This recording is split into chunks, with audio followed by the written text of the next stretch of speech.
So I wanted to talk about Proverbs 18 and 22 today, which states that he who finds a wife finds a good thing and gains favor from the Lord.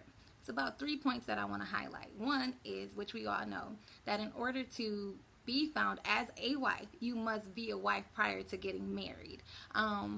We kind of hit home on that a lot, so I'm cool with that. However, for me, being a wife who's unmarried, I'm like, God, well, what happens with the wives? A man gets married, he finds favor or he gains favor and finds a good thing. I'm like, what about me?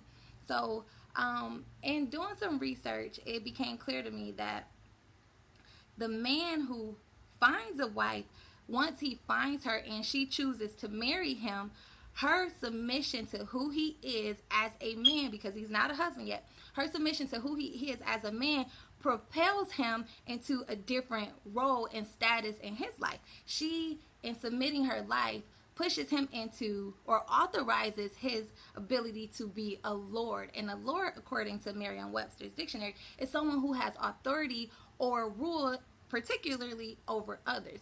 So for the man, that would mean he would lord or be husband over my life, my children's life, my home. He is the headship, etc.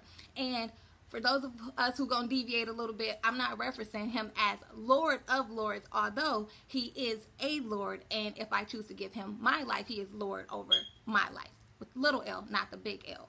So that became clear to me. Then next to that, I started considering natural marriages. And ideally what should happen is when a man finds a wife that he's going to marry, he seeks out the father to gain his approval. And if the father approves of the natural union, then it's implied that he has gained favor with her natural father. So the same is true in the spiritual sense. So I said, okay, God, so you send this man, although he's not a husband, he's not a Lord, into the woman's life, or you okay that he comes into her life, and she can choose to submit all of who she is to him. And in that submission, then he walks in the status of lordship, and because of her choosing and your authorization, he therefore gains favor from you, because I am, or the wife is, God's prized possession, and she is special to him. And for God to okay you lording her life, you must be favored by God. So I got it now, and I just wanted to share that.